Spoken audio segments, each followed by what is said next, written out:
வணக்கம்.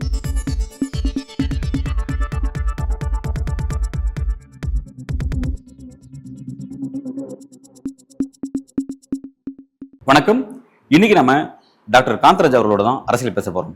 சார் வணக்கம். Sir, election நாடாளுமன்ற தேர்தல் துவங்குவதற்கு முன்பு பாஜக அந்த 400+ பாஜகவுக்கு மட்டுமே 370, எங்க கூட்டணிக்கு 400+ அப்படின்னு சொல்லிட்டு இருந்தாங்க. அந்த 3 கட்ட தேர்தலுக்கு பிறகு அவங்க அதை சொல்றதை குறைச்சிருக்காங்க. அதை நீங்க கவனிச்சிருக்கீங்களா? இப்போ அவர் உத்தரவு போட்டார், எலெக்ஷன் கமிஷனுக்கு 400 இடத்துல நாங்கள் ஜெயிக்கணும் உத்தரவு போட்டார். கொஞ்சம் எலெக்ஷன் கமிஷன் கொஞ்சம் ஏதோ சரியா இல்லை போகுது. சில இடங்களில் நேர்மையாக கூட தேர்தல் நடக்குன்ற அளவுக்கு பேசிக்கிறாங்க. இல்லைங்க, இந்த மாநிலத்தில் கொஞ்சம் எலெக்ஷன் கமிஷன் கொஞ்சம் நேர்மையாக நடக்கும் போட்டிருக்கு அப்படிங்கிற மாதிரிலாம் பயங்கரமான செய்திகள்லாம் வந்துட்டு இருக்கு. All over India election commission ஒரு மாதிரி நடத்தணும்னு நம்ம எதிர்பார்த்தோம். சில இடங்கள்லாம் நேர்மையாக நடக்கிற இது வரும்போது பாஜகவுக்கு தோல்வி வர்றதுக்கான வாய்ப்புகள் இருக்கிற மாதிரி தெரியும். அதனுடைய தான் இன்றைக்கி மகத்தொகை இல்லாமல் வரம்பு மீறின பேச்சுக்கள்லாம் வர்றதுக்கு காரணம். நீங்கள் ரொம்ப முக்கியமான சில குற்றச்சாட்டை முன் வைப்பீங்க. எலெக்ஷன் கமிஷனு, இவிஎம், பிறகு இடி, ஐடி, நீதித்துறை எல்லாத்தையும் அவங்க கையில் வச்சுருக்காங்க, அவங்களுக்கு சாதகமாக தான் எல்லாமே நடக்க போகுது எலெக்ஷன் அப்படி தான் சொல்லி நீங்கள் சொல்லிட்டு இருக்கீங்க. எல்லாரும் அப்படி தான் நம்ம எதிர்பார்த்தோம். பட் இப்போ பாஜகவே ரொம்ப உணர்ச்சிகரமாக பேசுவாங்க. 400, 300லாம் பேசிகிட்டு இருப்போம். இப்போ அவங்ககிட்டே அதை குறைஞ்சிட்டு நாங்கள் பெரும்பான்மை இடத்த வருவோம். ஃபஸ்ட்டு 400னா இப்போ நாங்கள் பெரும்பான்மை இடம், பெரும்பான்மை 272, 400 எங்கே இருக்குது, 272 எங்கே இருக்குது, அந்த வார்த்தை அவங்ககிட்ட மாறுது. இந்த டிரான்ஸ்ஃபர்மேஷன் எப்படி நடந்திருக்குன்னு பார்க்குறீங்க சார்? அதாவது உலகத்தினுடைய பார்வை இப்போ இங்கே விழுந்துருச்சு. ஐக்கிய நாடுகள் சபை என்னைக்கு கேள்வி கேட்டானோ இந்த தேர்தலை பற்றி அவங்களுக்கு ஒரு எண்ணம் வந்துருச்சு. இந்த தேர்தல் சர்வாதிகார முடிவுகள் இந்த எலெக்ஷன் கமிஷனுடைய இதை வச்சு தான் அவங்க ஜெயிச்சாங்கிறதெல்லாம் உறுதியாச்சுன்னா பொருளாதார தடைக்கெல்லாம் வாய்ப்புகள். எப்படி சவுத் ஆப்பிரிக்கா நெல்சன் மண்டேலா வெற்றி பெற்ற பிறகும் கூட அவரை சிறையிலேயே வச்சிருந்தார். கருப்பர்களுடைய நாடு இது, இதில் வெள்ளைக்காரன் ஆட்சியில் இருக்கிறத நாங்கள் ஏற்றுக்க முடியாது, எங்ககிட்ட நாட்டை கொடுன்னு கேட்டாங்க. 70% கருப்பர்களுடைய நாட்டில் 30%, எப்படி இங்கே இருக்கிற 3% காரர்கள் நாட்டையை பிடிச்சிக்கிட்டு இருக்காங்களோ அதே தான் சவுத் ஆப்பிரிக்கா. 30% ஆட்கள் ஐரோப்பியர்கள் ஆட்சியில் இருந்துக்கிட்டு இருந்தாங்க. 25 வருஷம் நெல்சன் மண்டேலா உள்ள வச்சுருந்தாங்க. மோடிக்கு அதெல்லாம் சொல்லணும். 25 வருஷம் உள்ள வச்சுருந்தாங்க, நடக்கலை. திருப்பி அவர் வெற்றி பெற்றார். வெற்றி பெற்ற போது கடைசியாக விட முடியாதுன்னு போது சவுத் ஆப்பிரிக்கா மேலே பொருளாதார தடையை உருவாக்குனா அவங்களுக்கு வெங்காயம், பச்சை மிளகாய் கூட கிடைக்காம போயிடுச்சு. அவங்களுக்கு தேவையான முக்கியமான வெங்காயங்கிறது அவங்களுடைய சமையலில் உருளைக்கிழங்கு இது போன்றவர்கள்லாம் கூட கிடைக்காம போயிடுச்சு. கிடைக்காம போனது பெரிய பெட்ரோல், டீசல் எல்லாம் அந்த சமயத்தில் எங்கேருந்து போச்சு தெரியுங்களா? நம்ப மாட்டீங்க, தமிழ்நாட்டில் இருந்தால் நிறையா சவுத் ஆப்பிரிக்கா போச்சு. ஏன்னா சவுத் ஆப்பிரிக்காவில் தமிழர்கள் ஜாஸ்தி. இவனுங்க மெதுவாக கொஞ்சம் இங்கேருந்து கொழும்பு வழியாக சவுத் ஆப்பிரிக்கா அனுப்பிச்சு கொஞ்சம் சமாளித்தோம். முடியலன்னதுக்கு பிறகு தான் நெல்சன் மண்டேலா விட்டு அவர் அவர்கிட்ட ஆட்சியை ஒப்படைச்சிட்டு வெள்ளைக்காரர் வெளியேறினார். அந்த நிலை இங்கே வந்துருமோங்கிற ஒரு பயம். எப்படி சார் அதை இதோட பொறுத்துறீங்க? பொருளாதார இந்தியாவுக்கு பொருளாதார தடை, பெட்ரோலை நிறுத்து. அவ்வளோ சாதாரணமாக பொருளாதார தடை போட முடியுமா? பெட்ரோலை நிறுத்து, நீங்கள் தான் சொல்கிறீங்களே. இப்போ வளர்ந்து இருங்க, பெட்ரோல் நிறுத்துறது பெரிய கஷ்டமா? என்ன சொல்கிறீங்க? இங்கே இருக்கிற முஸ்லீம்களை வெளியேறுங்கள், இஸ்லாமியர்களை செருப்பால் அடிப்போம், மூட்சால் அடிப்போம், மசூதியை இடிப்போம் எல்லாம் சொல்கிறேன். அதானியோடைய மெயின் பிஸ்னஸ் என்ன? பெட்ரோல் எங்கே கிடைக்கிது? அவன் ஊரில். அந்த பைப்பை மூடுப்பா, அதை குழாயை திருப்பிடு அப்படின்ட்டு முடிஞ்சு போச்சு. மோடி அப்புறம் டெல்லியை விட்டு வெளியே வரும்போது சைக்கிள் ஓட்டிட்டு தான் வரும். ஆனால் பிரதமர் மோடியை வழிநடத்தக்கூடிய RSSோட சித்தாந்தமே இஸ்லாமிய வெறுப்பு தான் அவங்களோட சித்தாந்தம். அப்போ அதன் அடிப்படையில் தான் பாஜக ஆட்சி செய்யுது. 10 ஆண்டு காலமாக அதான் செஞ்சுட்டு இருந்தது. குஜராத் போன்ற மிக இஸ்லாமிக்கு எதிரான இனப்படுகொலைலாம் நடந்துச்சு. அப்படி இருந்தும் கூட அரேபிய நாடுகள் மோடி கிட்ட நல்ல உறவுல தானே இருக்கு. ஏன் பெட்ரோல் கொடுக்குறது தடுக்க? ஏன் இங்கே இஸ்லாமிய நீ காயப்படுத்துறீங்க, சித்திரவதைக்குள்ளாக்குறீங்க, அதெல்லாம் உங்களுக்கு பெட்ரோல் கொடுக்க மாட்டேன் ஏன் இதனால் வரையும் சொல்லவே இல்லை? ஒரு முக்கியமான விஷயம் என்னன்னா, மிகப்பெரிய மார்க்கெட் இன்றைக்கி உலகத்தில் இருக்கிற அத்தனை தொழில்களுமே 2 பேரை நம்பி தான் ஆரம்பிக்கிறான். ஒன்று சைனா, இன்னொன்று இந்தியா. மிகப்பெரிய மக்கள் தொகை, கன்சியூமர் மார்க்கெட்டே இந்த 2 இது தான். இதில் சைனா என்ன பண்ணிட்டான்னா பல தொழில்களை அவனே ஆரம்பிச்சிட்டான். அவன் கன்சியூமராக இருக்கிறதுக்கு பதிலாக இன்றைக்கி வந்து மேனுஃபேக்சராக மாறிட்டான். அவனே நம்மளை இந்தியாவுக்கு வந்து கன்சியூமராக மாற்றிட்டான். மோடியினுடைய அருளாட்சியினால் நம்ம கடந்த 10 ஆண்டுகளாக எந்த வகையான தொழிலுமே உருவாக்காமல் ரொம்ப ஜாக்கிரதையாக நாட்டில் உற்பத்தியே ஒன்றுமே இல்லாமல் பத்திரமா பார்த்துக்கிட்டது நம்ம கன்சியூமராகவே நின்றுட்டதுனால எல்லா நாடுகளும் நம்ம கிட்ட விற்றுக்கிட்டு இருக்குது. பெட்ரோலெல்லாம் போடுற அளவுக்கு இன்னும் ஜனங்க கிட்ட கொஞ்சம் காசு இருக்குது. இன்னும் எத்தனை வருஷம் இருக்குன்னு தெரியாது. ஏறத்தாழ இன்னொரு தடவை மோடி ஜெயிச்சாருனாக்கா கேஸுங்கிறதெல்லாம் அவுட் ஆஃப் பொசிஷன் முடிஞ்சு போயிடும். பயஸ் இருக்க மாட்டான். அதனால தான் அவங்க பார்த்துக்கிட்டு இருக்காங்க. இந்த மறுபடியும் மோடி வந்தால் இது கன்சியூமர் மார்க்கெட் போயிடும். பெட்ரோல் விலையெல்லாம் அளவுக்கு மீறிப்படும். பக்கத்தில் இருக்கிற பாகிஸ்தானில் வந்து 10 ரூபாய்க்கு கிடைக்குதுங்க. இந்தியாவில் வாங்கி அவன் 10 ரூபாய்க்கு விற்கிறான். அதே இந்தியாவில் இந்தியாவோட குறைவாக தான் பயங்கரமான வித்தியாசம் இருக்கு. உலகத்திலேயே மிக அதிகமான விலையில வச்சுக்கிட்டு விற்கிறான். ஆனால் இவ்வளோ அதிகபட்ச விலையில விற்கக்கூடிய இந்த இந்திய அரசுக்கு எதிராக மக்கள் கோபம் திரும்ப மாட்டேங்குது. இந்த அரசு வந்து அப்படியே மக்கள் அமைதியான ஏற்றுட்டு. எனக்கு டைம் எதுங்க, நாளைக்கு ரஜினிகாந்த் படம் வரப்போகுது. நான் அதுக்கு போய் இது பாலாபிஷேகம் பண்ணுவேன்னா அந்த படத்துக்கு கட் அவுட் வைப்பேனா? இதெல்லாம் போய் பார்த்துக்கிட்டு இருக்க சொல்லி என் வேலை என்ன? இதுவா என் வேலை? ரஜினிகாந்துக்கு பாலாபிஷேகம் மட்டும் தமிழ்நாட்டில் இருக்கிறவங்க செய்யணும். உத்தரப்பிரதேசில் இருக்கிறவனும் மத்திய பிரதேசில் இருக்கிறவனுக்கு இது பெட்ரோல் கிடைக்கலங்கிறதே தெரியாது. அவன் எங்கே போகிறான், என்ன வேலை பார்க்குறான்? யாரை இந்தியா விட்டு ஏங்க வெள்ளைக்காரன் போனான்? அவன் தான் சொல்கிறானே, படுத்து தூங்கிக்கிட்டே இருப்பான், 3 வேளை சோறும் போடுமா. இவனை வச்சுட்டு மாறிக்க முடியாதானே விட்டு போனான். 130 கோடி சோம்பேறிகள் இருக்கிற நாடுங்க இது. அவ்வளோ பேர் சோம்பேறின்னு சொல்லிட்டீங்க. என்னங்க இருக்குது இந்த நாட்டில்? அருமையான பாட்டு ஒன்று எழுதியிருக்காங்க. என்ன வளம் இல்லை இந்த திருநாட்டில், ஏன் கையை ஏந்த வேண்டும் வெளிநாட்டில். விவசாயிங்கிற படத்தில் பாட்டு வரும். எல்லா நாடுகளில் இருக்கக்கூடிய வளர்ந்த நாடுகளில் இருக்கக்கூடியவங்க கூட தொழில் சார்ந்து வேற ஒரு நாட்டுக்கு போயிட்டு அங்கே தொழில் செய்யக்கூடிய சூழ்நிலை. இப்போ யூஎஸ்ல இருக்கிறவங்க யூகேக்கு போகிறதோ இல்லை யூகேல இருக்கவங்க ஆஸ்திரேலியாவுக்கு போகிறதோ எல்லாமே இருக்குதான் சார் செய்யுது. அவன் ஊரில் இருக்கான், அவன் ரெண்டும் நடக்குது. எந்த வெளிநாட்டுக்காரனா அது இங்கே வந்து வேலைக்கு வந்திருக்கானா பார்த்தீங்களா? நம்ம ஊர் நம்ம தமிழ்நாட்டை பொறுத்தவரை கவலையே இல்லை. பல பேர் எக்ஸ்போர்ட் குவாலிட்டியாகி அமெரிக்கா போயிட்டான். ஆனால் இப்போ திருப்பி வர்றாங்க. அமெரிக்காவும் அந்த கஷ்டத்துக்கு வந்துருச்சு. அதனால் தெற்கு பகுதிகள் வந்து படிச்சுட்டு போயிட்டதுனால இவனுக்கு வந்து அந்த பொருளாதார வீழ்ச்சியை நமக்கு பெரிய தாக்கத்தை உண்டாக்கலை. வடநாட்டில் இருக்கவங்க பூரா இன்றைக்கி இங்கே வந்துட்டாங்க. திருப்பூரில் ஏங்க அத்தனை பேர் எங்கே போனாலும் இன்றைக்கி வந்து வடநாட்டுக்காரங்க ஏன் இருக்கிறாங்க? ஓகே, அப்படியே வந்தால லட்சக்கணக்கில் அப்படியே மாஸ் எக்ஸோடஸ்.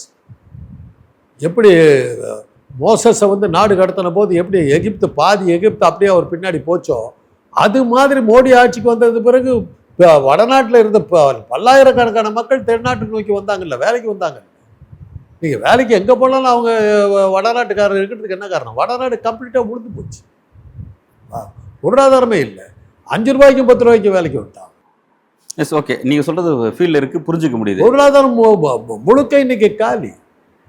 ஆனால் அந்த பகுதியில் இருக்கிற மக்கள் வந்து நமக்கு இவ்வளோ நாள் வரையும் வேலைவாய்ப்பு கொடுக்கல, நம்ம வேலைவாய்ப்புக்காக தமிழ்நாடு நோக்கி போகிறோம், மகாராஷ்டிரா நோக்கி போகிறோம், வெஸ்ட் பெங்கால் நோக்கி போகிறோம் அப்படின்றது அந்த மக்கள் இங்கே இருக்கக்கூடிய ரியல் சுச்சுவேஷனாக இருக்குது. இப்போ இந்த சுச்சுவேஷன்ஸ் எல்லாம் அரசுக்கு எதிராக நம்ம ஸ்டேட்டுக்கு இந்த கவர்மெண்ட் எதுவுமே செய்யலை அப்படிங்கிற இடத்துக்கு அந்த மக்கள் நகர்ந்துட்டாங்களா, புரிஞ்சுக்க ஆரம்பிச்சிட்டாங்களா? எப்படி புரிஞ்சுக்கிட்டா கூட அவங்க இன்றைக்கி வந்து வடநாட்டில் என்னைக்காவது புரட்சி நடந்ததா கேள்விப்பட்டிருக்கீங்களா? இப்போ அந்த அக்னிவீர் விஷயம், ராணுவத்தில் அக்னிவீரல் இந்த கான்ட்ராக்ட் லேபர் கொண்டு வந்தாங்க. அப்போ இளைஞர்லாம் இறங்கி போராட்டம் பண்ணாங்க. பீகாரில் இடம் ஒதுக்கீட்டுக்கு ஒரு தடவை ஒரு ரகலை பண்ணாங்க. காசு கொடுத்தாதான் அங்கே போராடுவோம், அதுக்கும் காசு கேட்பாங்க. இல்லை சார், இப்போ அந்த பகுதியில் இருக்கவங்களாம் ராணுவம் தான் மெயின் வேலை, அரசு வேலைக்கு போவாங்க, அப்படி இல்லாட்டி ராணுவ வேலைக்கு போகிறது வைப்பாங்க. ராணுவத்தில் எப்போ 4 வருஷம் கான்ட்ராக்டர் லேபர் அப்படின்ற அந்த அக்னி பாத் அப்படின்ற திட்டத்தை கொண்டு வந்தாங்களோ அப்போ வந்து யங்ஸ்டர்ஸ் எல்லாம் இறங்கி போராட்டம் பண்ணாங்க. அக்கேஷனலாக நடக்குதுங்க. அலிகார் யூனிவர்சிட்டியில் போகிற சில யூனிவர்சிட்டி, அலிகார் யூனிவர்சிட்டி முஸ்லீம் யூனிவர்சிட்டி. இல்லை அக்னி பாத் அது மாதிரி சொல்கிறேன். சில விஷயங்கள் தான் நீங்கள் வந்து எவ்வளோ தேடி பிடிச்சி கண்டுபிடிக்கிறீங்க பாருங்க. தேடி பிடிச்சி கண்டுபிடிக்கிற மாதிரியா இருக்குது பிரச்சனை. எவ்வளோ பெரிய பிரச்சனை. தேசம் முழுக்க வேலையில்லா திண்டாட்டம். அந்த இடத்துல ஒரு 50 பேர் சண்டை போட்டாங்க பார்த்தீங்களா? அது மாதிரி தானே கேட்குறீங்க? அதுவா புரட்சிங்க? அப்படியே வர வேண்டிய புரட்சியா இது? எப்படி பாஞ்சு அடித்து உதச்சிருக்கணும்? எத்தனை கேள்வி கேட்டிருக்கணும்? என்னைக்காவது வடநாடு கேட்டிருக்குதா? இந்த இந்த இதில் வந்து நம்மளோட சேராமல் இருக்கிறாங்க கிழக்கு மாகாணங்கள், கிழக்கு மாநிலங்கள். அவங்க நம்ம பற்றி கவலைப்படுறது இல்லை. அவங்க பாட்டுக்கு தனியாக போயிட்டாங்க. இந்தியாவோட அவங்க இருக்கலை. அருணாச்சல பிரதேசம் நீங்கள் சும்மா உங்கள் மேப்பில் போட்டுக்கிட்டு உட்காந்துருக்கீங்க. அஸ்ஸாமு, திரிபுரா, மேகாலயா இதெல்லாம் வந்து மேப்பில் வச்சுக்கிட்டு இருக்கீங்க. அவங்களுக்கு என்ன சம்மந்தம்? பாஸ்போர்ட் எல்லாம் போகலாம், அவ்வளோதான். நல்லா எத்தனை தடவை சொல்லுங்க, is from India, is from India சொல்லியிருக்கீங்க, நிறைய சொல்லியிருக்கீங்க. இப்போ அனுபவித்து பார்த்தவங்க நான். சரி, ஓகே சார். இப்போ நீங்கள் குறிப்பிடுறீங்க மோடியினுடைய அவருடைய நிர்வாகம் மக்களுக்கு அவர் எதுவுமே செய்யலை இந்த 10 ஆண்டுகளில், அதனால் வந்து மக்கள் கடுமையாக பாதிக்கப்பட்டிருக்காங்க, குறிப்பாக யங்ஸ்டர்ஸ் பாதிக்கப்பட்டிருக்காங்க அப்படின்னு நீங்கள் குறிப்பிடுறீங்க. இதெல்லாம் எங்கேயுமே எதிரொலிக்கல, புரட்சியாகவும் வெடிக்கல அப்படின்னு ஒரு குற்றச்சாட்டு வைக்கிறீங்க. ஆனால் எலெக்ஷன் ரிசல்ட் வந்து பாஜகவுக்கு வந்து 150 இந்த மாதிரி கிடைச்சாவே அதிகம், அந்தளவுக்கு அவங்க வந்து வீழ்ச்சி நோக்கி நகராங்கன்னு சிலர் அரசியல் பார்வையாளர் முன்வைக்கிறாங்க. எப்படி இந்த டிரான்ஸ்ஃபர்மேஷன் நடக்குது? தேர்தல் நேர்மையாக நடந்தால் ஒரு இடத்துல கூட பாஜக ஜெயிக்காது. காஷ்மீரில் ஆரம்பித்து கன்னியாகுமரி, அதுக்கு கீழே ஏதாவது அண்டார்டிகாவில் தேர்தல் நடந்தது, அங்கே கூட ஜெயிக்காது. இந்த தேர்தலே மக்களுக்கும் வாக்கேந்திரத்துக்கும் மத்தியில் நடந்த தேர்தல். ஒரு ஜட்ஜை கூப்பிட்டு வாக்கேந்திரத்து மேலே சந்தேகப்படாதேன்னு சொல்கிற அளவுக்கு ஒரு ஜட்ஜை விலைக்கு வாங்குறாங்க. அவங்களுடைய ஆட்சி நின்றுட்டு இருக்கிறது ஒரு 10,000 அதிகாரிகளை வச்சு தாங்க நின்றுட்டு இருக்குது. அமலாக்கத்துறை பிரிவு அதிகாரிகள், இது தேர்தல் ஆணையம், சில நீதிபதிகள், இவங்களை வச்சுக்கிட்டு தாங்க அவங்க ஆட்சியில் உட்காந்துக்கிட்டு இருக்காங்க. அவங்கள யார் சப்போர்ட் பண்ணுறா? பொதுமக்கள்கிட்ட எங்கே இருக்குது சப்போர்ட்டு? மோடியுடைய ரோட் ஷோ இந்தியா முழுக்க ஃபெயிலியராக இருக்குது. கிழக்கு மாகாணங்களுக்கு அவர் போகவே இல்லை. எடுத்தெடுப்புலேயே அவருக்கு வந்து ஒரு கணக்கு அன்றைக்கி சொல்கிறாங்க, எடுத்தெடுப்புலேயே இத்தனை இடங்களில் அவருக்கு வந்து வாக்கு வராது தேர்தல் நேர்மையாக நடந்ததுன்னா. அப்படி இருக்கும்போது அவர் எப்படி மெஜாரிட்டி வரதுக்கு சான்ஸ் இருக்குன்னு ஒரு சேட்டலைட் டிவியில் சொன்னார் கணக்கு. சரி, தேர்தல் ஆணையம் தேர்தலை நேர்மையாக நடத்தணும், நியாயமாக நடத்தினா பாஜக வெற்றி பெறாதுன்னு நீங்கள் குறிப்பிடுறீங்க. ஆனால் இப்போ இருக்கிற இந்த தேர்தல் ஆணையம் மோடியால் நியமிக்கப்பட்டிருக்க அந்த ஆணையர்கள் அவங்களாம் வந்து பாஜக தான் நியமிச்சு, மோடி தான் நியமிச்சார்ன்றதை பார்த்தோம். அப்போ இவர்களால் நியமிக்கப்பட்டிருக்க இந்த ஆணையம் வந்து அவருக்கு சாதகமாக தான் தேர்தல் நடத்தும் அப்படின்னு தான் எல்லாரும் வச்சு குற்றச்சாட்டு. ஆனால் அப்படி இருந்துமே கூட இந்த முறை 150ங்கிறது அவங்களுக்கு ஒரு பெருசாக அதுவே பெரிய விஷயம். ஏன்னா 3 பேஸ் இருக்குல்ல, 285க்கு நடந்திருக்கு, 285க்கு ஃபஸ்ட்டு 3 பேஸ் நடந்திருக்கு. அவங்களுக்கு வெற்றி பெறுவோங்கிறது உறுதியாக இருந்துச்சுன்னா சூரத் போன்ற மாதிரி ஒரு எலெக்ஷன் நடத்தி காமிச்சாங்க. அதாவது எதிர்கட்சி வேட்பாளர்லாம் வாபஸ் வாங்குது, அவங்களோட வேட்புமனு நிராகரிக்கப்படுறது, உடனே இவர் வந்து அன்னபோஸ்ட் ஜெயிச்சார்னு அறிவிக்கப்படுறது. அதே போல் வந்து மத்திய பிரதேசில் ஹிந்தூரில் அந்த தொகுதியில் ஒரு பெரிய விஷயம், அங்கே விலை போறாரு வேட்பாளர், காங்கிரஸ் வேட்பாளர் பாஜக கட்சி மாறுறாரு, கடைசி நல்லா நடக்குது. அப்படின்னு அடுத்த வேட்பாளரை சுயேட்சை ஆதரிக்கலாமான்னு காங்கிரஸ் நகருது. இப்போ இந்த மாதிரி எல்லாம் வந்து இன்னைக்கு நடக்கலைங்க. போன தடவை கர்நாடகா தேர்தலில் என்ன பண்ணாங்க, கோவா தேர்தலில் என்ன பண்ணாங்க, மணிப்பூரில் என்ன பண்ணாங்க? மணிப்பூரில் 2 சீட்டு ஜெயிச்சாங்க, ஆட்சி அமைச்சாங்க. அவங்க தேர்தலில் ஜெயிச்சதே கிடையாது பாஜக, ஜெயிச்சவன விலைக்கு வாங்கினது தான். ரைட், ஜெயிச்சவன விலைக்கு. மத்திய பிரதேசத்தில் என்ன பண்ணாங்க, ராஜஸ்தானில் வசுந்தராஜே சிந்தியாவும் மாதவராவ் சிந்தியாவும் அவங்களாம் பாஜகவா? எஸ், அதான் என்னன்னா அவங்களாம் வந்து வெற்றி பெற்றதுக்கு பிறகு அவங்கள விலைக்கு வாங்கி ஆட்சி கைப்பிடிச்சாங்க. அதுல என்ன வெற்றி பெறதுக்கு முன்பே எலெக்ஷன்ல போட்டிக்கு போகும்போதே விலைக்கு வாங்குறாங்கிறத பாக்குறோம். அவங்க வலிமையா இருக்காங்க, அவங்களுக்கு தான் சாதகமா எலெக்ஷன் நடக்குது, எலெக்ஷன் கமிஷன் அவங்களுக்கு சாதகமா தான் இருக்கு, இவிஎம் எல்லாம் அவங்களுக்கு சாதகமா தான் இருக்கு. அப்படின்னா ஏன் இந்த முயற்சி அவங்க செய்யணும்? எப்படிதான் நம்ம தான் ஜெயிக்க போறோம், அப்புறம் ஏன் இது செய்யணும்? இது ஒரு சைக்கலாஜிக்கலா அடிக்கிறது. ஓகே, அது காமராஜர் என்ன பண்ணாருன்னா 57 தேர்தல் நடந்த போது நேரு கேட்டார், இந்த திமுகங்கிறது ஏதோ பிரச்சனை உருவாக்குன்னு எங்களுக்கு தகவல் வருது அப்படின் போது ஊப்புன்னு ஊதி விடுவாட்டார், தூக்கி எறிஞ்சார். 15 இடங்களை ஜெயிச்சிட்டாங்க. ஜெயிச்சிட்ட உடனே அது கொஞ்சம் காமராஜருக்கு கொஞ்சம் ஷாக். உடனே டெல்லியில் கூப்பிட்டாங்க, அடுத்த தடவை பாருங்கள் இந்த பையன் என்ன ஆகுதுன்னு பாருங்கன்னார். 62 எலெக்ஷன் 14 இடத்துல திமுக அந்த வெற்றி பெற்ற 15 இடங்களில் 14 இடங்களில் திமுக தோற்று வச்சு கலைஞர் ஒருத்தர் மாத்திரமே ஜெயிச்சார். அப்படியே மாறு தட்டிக்கிட்டு ஒழிச்சு கட்டிக்கிட்டோம் பாத்தியானுக்கிட்டு இருந்தாக்கா 15 இடத்துல ஜெயிச்சிருந்த திமுக 52 இடத்துல ஜெயிச்சது. ரிசல்ட் கடைசியாக பார்க்கும்போது பார்த்தாக்கா காங்கிரஸ் பயங்கரமாக விழுந்துருது கீழே. அது என்ன வேடிக்கைன்னா, இது இப்போ இன்றைக்கி பண்ணுறாங்களே டெக்னிக்கு, இதை அன்றைக்கே காமராஜர் பண்ணிட்டார். தென் சென்னையில் டிடி கிருஷ்ணமாச்சாரி நிற்கிறார் காங்கிரஸ் வேட்பாளர் நாடாளுமன்றத்துக்கு. போட்டியின்றி தேர்வு, 62 எலெக்ஷன் போட்டியின்றி தேர்வு. உடனே போட்டாங்க காங்கிரஸ் விக்டரி அஷ்யூர்டு, டிடிகே அன்அப்போஸ்ட். அன்றைக்கி தான் அவங்க ஊடகங்கள்லாம் 3%காரங்க ஊடகம் தானே, அப்படி போட்டு அதெல்லாம் போட்டாங்க. காமராஜர் அதில் திமுக அதில் தான் அண்ணாவெல்லாம் கொஞ்சம் இதானார், ஷாக் ஆனார். 62 அண்ணா தோற்று போனார், அது வேறு விஷயம். அதெல்லாம் திட்டம் போட்டு தோக்கடிச்சாங்க. ஆனால் பார்த்தா இவங்க எதிர்பார்க்காத இடத்துலலாம் ஜெயிச்சுட்டு வந்துட்டாங்க 62. அந்த உதாரணம் இன்னைக்கு பொருந்துமா? அதாவது இதை வந்து சைக்கலாஜிக்கலாக அடிக்கிறதா நினச்சிக்கிட்டு காமராஜர் பண்ண அந்த டெக்னிக்கு அன்னப்போஸ்டா ஜெயிச்சிட்டாங்கன்னு ஒன்று திமுக காரன்லாம் வேகமாக வந்து ஒர்க் பண்ணி தூக்கி அடித்து ஒழிச்சு கட்டிக்கிட்டாங்க. அப்போயே தெரிஞ்சு போச்சு காங்கிரஸுடைய இது முடிஞ்சு போச்சுன்னு தெரிஞ்சு போச்சு. 67 காணாம. சரி சார், இப்போ நீங்கள் இந்த விஷயத்தை குறிப்பிட்டு அதைத்தான் இப்போ நான் சொல்ல வர்றேன். இந்த டெக்னிக்கை வந்து ஒரு சைக்கலாஜிக்கலாக அடிக்கிறதுக்காக பண்ணுறது தேவைப்படாது. இது வந்து தேர்தல் ஆணையம் வந்து தன்னை நேர்மையாக காட்டிக்கிறதுக்கு எதுக்காக அது மாதிரி யூஸ் பண்ணலாமல் ஒழிய மக்கள் கொடுக்குற ஆதரவுக்கான அடையாளமாக நீங்கள் அதை எடுக்க முடியாது. நீங்கள் சொல்ல 62 எலெக்ஷன் நீங்கள் பார்த்தீங்கன்னாக்கா பார்க்கலாம். அந்த உதாரணத்தை நீங்கள் இப்போ பொருத்தி சொல்கிறீங்க, அது அப்படியே தான் நடக்குது அப்படிங்கிறீங்க. அப்படி சைக்காலஜியாக ஒரு எதிர்கட்சிகளுக்கு ஒரு தோல்வி மனப்பான்மை கொடுக்குறது, இப்போ சூரத் மாதிரி இந்தூர் மாதிரிலாம் நடத்தி எதிர்கட்சிகளுக்கு ஒரு தோல்வி மனப்பான்மை கொடுக்குறதோ, அல்லது மக்களுக்கு வந்து பெரும்பான்மையாக அதாவது பாஜக தான் வெற்றி பெறக்கூடிய கட்சி, எதில் இருக்கிறவங்க யாரும் வெற்றி பெறதுக்கு தகுதியற்ற கட்சி, இந்த மாதிரி ஒரு உளவியலை செட் பண்ணுறாங்கிறீங்க.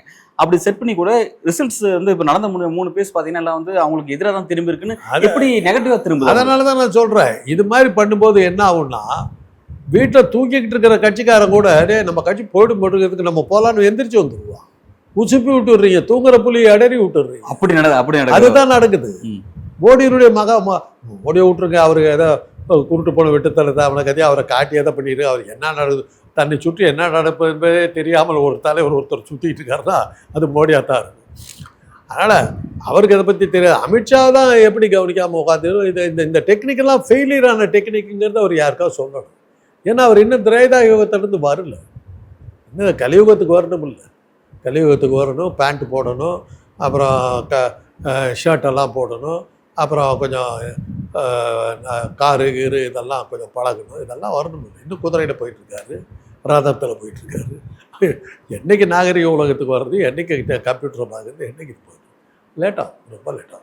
இப்போ நடந்திருக்க அந்த 3வது கட்டம் அப்படிங்கிறது குஜராத்துங்கிறது மோடியினுடைய ஒரு லெபார்டரி அப்படின்னு சொல்லலாம், இந்துத்துவ லெபார்டரியாக இருந்துச்சு. அங்கே வந்து வாக்குப்பதிவு குறைஞ்சிருக்கு. வாக்குப்பதிவு குறைஞ்சது வந்து குறிப்பாக மோடிக்கு எதிரான கோபமா அப்படின்ற மாதிரி ஒரு விவாதம் வேறு நடக்குது. அதை நீங்கள் எப்படி பார்க்குறீங்க? வாக்குப்பதிவு குறைஞ்சதுக்கும் மோடியை மக்கள் வெறுக்கிறதுக்கு எதுவும் சம்மந்தம் இருக்கா? அப்படி நான் எடுக்க மாட்டேன். ஓகே, வாக்குப்பதிவு குறைஞ்சதுன்னா ஆளுங்கட்சி ஜெயிக்கிறத தடுக்க முடியாதுங்கிற போது தான் இந்த மாதிரி வாக்கு குறையுது. வாக்கு குறைஞ்சது ஆளுங்கட்சிக்கு தான் சாதகம். ஆனால் இன்னொரு விஷயம், இப்படி ஒரு விஷயம் நடக்குது என்னன்னா, இப்போ நேற்று வந்து பார்த்தீங்கன்னா உத்தரப்பிரதேசில் ஒரு 10 தொகுதியில் எலெக்ஷன் நடந்திருக்கு. அங்கே என்ன நடந்திருக்குன்னா, குறிப்பாக அந்த பூத் வந்து 181, 82, 83, 84 4 பூத்தில் இஸ்லாமியர்கள் ஓட்டு போட போகும்போது ஓட்டு போடாமல் இருக்க அவங்கள போலீஸே தடுத்துருக்கு. அவங்களோட ஆதார் கார்டெலாம் கைப்பற்றிருக்காங்க. அங்கே இருக்கக்கூடிய எதிர்க்கட்சியாக இருக்கக்கூடிய சமாஜ்வாதி பார்ட்டி ஒரு கேள்வியை ரைஸ் பண்ணுறாங்க, இஸ்லாமியர்கள் ஓட்டு போட தடுத்துருக்காங்க அவங்க அப்படின்னு. அவங்க வாக்கு போட்டால் தங்களுக்கு எதிராக போட்டுருவாங்க அப்படிங்கிறனால காவல்துறை மூலமாகவே தடுக்கிறாங்கன்ற போது இதன் காரணமாக கூட வாக்குப்பதிவு குறையும் இல்லையா? 67 இதெல்லாம் பண்ணாங்க, 67 இதெல்லாம் பண்ணாமல் இருக்குல்ல. அவங்க என்ன நினச்சாங்கன்னா 67 காங்கிரஸ் சவுகார்பேட்டை பூராவே வந்து காங்கிரஸுக்கு ஓட்டு போடுன்னு நினச்சாங்க. ஆனால் அந்த நேரத்தில் சுகால் சந்திரன் ஒருத்தர் இருந்தார். திமுக வரப்போகுதுங்கிறத அவங்க புரிஞ்சுக்கிட்டு அண்ணாவை வெற்றி பெறதுக்கு முன்னாடியே அண்ணாவை வந்து வச்சு பல கடைகள் திறக்கிறது அது இதெல்லாம் நடத்த ஆரம்பிச்சிட்டாங்க. இது பண்ணிட்டாங்க, அவங்க அனுமானிச்சிட்டாங்க திமுக தான் அப்படிங்கிறது.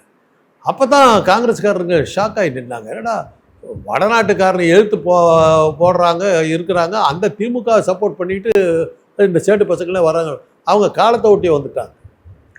அப்போ அது மாதிரி இப்போ என்ன கேட்டீங்க நீங்கள்? அது என்ன கேட்டேன்னா, அந்த மாதிரி இஸ்லாமியர்கள் வாக்களிக்க விடாமல் தடுக்கப்படுறாங்க, தடுக்கிறதுனால கூட வாக்கு சதவீதம் குறைய வாய்ப்பு இருக்கு. அந்த டைமில் வந்து சவுகார்பேட்டையில் வந்து அதான் சவுகார்பேட்டையில் வந்து கொஞ்சம் வாக்கு போடுறதை தடுக்கிறதுக்கு பார்க்க ஆரம்பித்தாங்க. காங்கிரஸ் வந்து பெரிய தகராறுலாம் பண்ண பார்த்தாங்க. அதையும் தாண்டி அவங்க வந்து, ஏன்னா சவுகார்பேட்டையில் வந்து குஜராத்திகள் இருக்காது, அவங்க அப்படியே வந்து. அப்போ நீங்கள் சொல்கிற சில உதாரணங்கள், நான் இப்போ இன்றைக்கு ஒரு விஷயத்த சொன்னால் வந்து நீங்கள் உங்களோட காலத்தில் நடந்த ஒரு உதாரணத்தை நீங்கள் குறிப்பிட்டு சொல்கிறீங்க. இதை பார்க்கும்போது எனக்கு ஒரு விஷயம் புரியுது. என்னன்னா, ஒரு கட்சி தோற்கடிக்கணும்னு முயற்சி பண்ணிட்டா அவங்க எவ்வளோ தகுதித்த வேலைகள் பண்ணாலும் அந்த கட்சி தோற்கடிக்கப்படுறது உறுதி தான் அப்படிங்கிற மாதிரி தான் அரசியல். அப்படி சொல்ல முடியாது. ஓகே, வெற்றி பெறணும்னு வைக்கணும்னு நினச்சிட்டிங்கன்னா ஒன்றுமே பண்ண முடியாது. சரி, முரசொலி மாறனை தோற்கடிக்கிறது தென் சென்னையில் எவ்வளோ பெருசாக நடந்தது. கவுண்டிங் போகும்போது பார்த்தாக்க ஒன்றுமே புரியல, அந்த அளவுக்கு தென் சென்னை கை விட்டு போயிடுச்சுன்ற அளவுக்கு போச்சு. சரி. அப்புறம் அதுக்கப்புறம் பார்த்தா திடீர்னு அது திரும்புது எங்கேயோ போயிடுச்சு. ம். அபரிமிதமான வாக்கு வெற்றில அதாவது வாக்கு போலிங் வந்து சரியா இல்லை. போலிங் சரியா இல்லைன்னும் போது என்ன சொல்லியிருக்காங்க, மாறனுடைய வெற்றி கொஞ்சம் கேள்விக்குரியதாக தான் இருக்குன்ற மாதிரி தகவல் வந்த உடனே கட்சிக்காரன் ஃபுல்லாக இறங்கிட்டான். இறங்கி போடாதவங்களாம் வந்து போட்டுக்கிட்டான். அதுதான் நடக்கும். இல்லை அதுதான் சார். இப்போ நான் என்ன கேட்குறேன்னா, இப்போ வந்து மோடி ஆல்ரெடி என்ன பண்ணுறாரு, ஒரு ஃபஸ்ட்டு எலெக்ஷன் ஆரம்பிக்கும் முன்னாடி ஒரு உளவியல் செட் பண்ணுறாரு. நாங்கள் 400 வர போகிறோம், 370 காஷ்மீரோட 370 ரத்து பண்ணாலும் எங்களுக்கே 370 கிடைக்க போகுது அப்படின்னு இதுவரையும் யாரும் பெறாத மெஜாரிட்டியில் நாங்கள் பெற போகிறோம்லாம் பேசினார். அது ஒரு உளவியல் செட் பண்ண முயற்சி பண்ணார். எலெக்ஷன் கமிஷனர் வேணுமா நியமிச்சிட்டாரு. இவிஎம் நீங்கள் சொல்கிற மாதிரி இவிஎம் தனக்கு ஆதரவாக இருக்குது. இது எதிர்க்கட்சியை பயன்படுத்துறதுக்காக இடி, ஐடி, நீதிமன்றம் எல்லாத்தையும் கையில் வச்சிருக்காரு. இவ்வளவும் வச்சிருந்து கூட ரிசல்ட்டை பார்க்க போக போக வந்து அவங்களுக்கு குறையுது. வெற்றி முகமாலும் தோல்வி முகமான சிம்டம்ஸ் தெரிய ஆரம்பிக்குது. எப்படி நடக்குது இவ்வளவு விஷயங்களும் வச்சிருந்து? எப்படி தாங்க நான் சொன்னது முதல்ல இருந்தே சொன்னது அதுதாங்க சொல்றேன். காங்கிரஸ்காரர்கள் எந்திரிச்சு வந்துட்டான். விலை கொடுத்து வாங்குறான் சூரத்தில், நம்மளால் விலைக்கு போறான்னு உடனே விடக்கூடாதான்னு எந்திரிச்சு வந்துட்டான். மறைமுகமான இது ஆதரவு அவங்களுக்கு, அதாவது சும்மா இருந்ததை இடறி விட்டாரு. ஓகே, இடறி விட்டதுனால தூங்கிக்கிட்டு இருந்த தொண்டம் கூட எந்திரிச்சு காங்கிரஸ் ஜெயிக்க. இப்போ சமீபத்தில் அந்த பிரியங்கா காந்தி அந்த பொண்ணு போகிற ஊரில் ஒரு கூட்டத்தை காட்டுறாங்க பாருங்க. யாருக்கோ போகிறாங்கன்னு பார்த்தாங்க பிரியங்கா காந்தி அந்த வேனில் உட்காந்துட்டு போகுது. உலகமே வந்து இறங்கிட்ட மாதிரி இருக்குது. இதுக்கப்புறமும் தேர்தல் ஆணையம் ஃப்ராடு பண்ணுதுன்னா தேர்தல் ஆணையத்தை ஒய்ஃபு கிட்ட தான் சொல்லணும். ஆமாம் உங்கள் வீட்டுக்காரரை ஜாக்கிரதையாக இருக்கு சொல்லுங்கள். ரொம்ப சுவாரஸ்யமான சில விஷயத்தை பதிவு பண்ணியிருக்கீங்க சார். எலெக்ஷன் வந்து அதை நோக்கி நகரதா, ஜூன் 4 என்ன நடக்குது அப்படிங்கிறத, அதன் பிறகு மோடி எப்படி இருக்கார் அப்படிங்கிறத நம்ம பொறுத்து வந்து பார்ப்போம். மிக்க நன்றி சார்.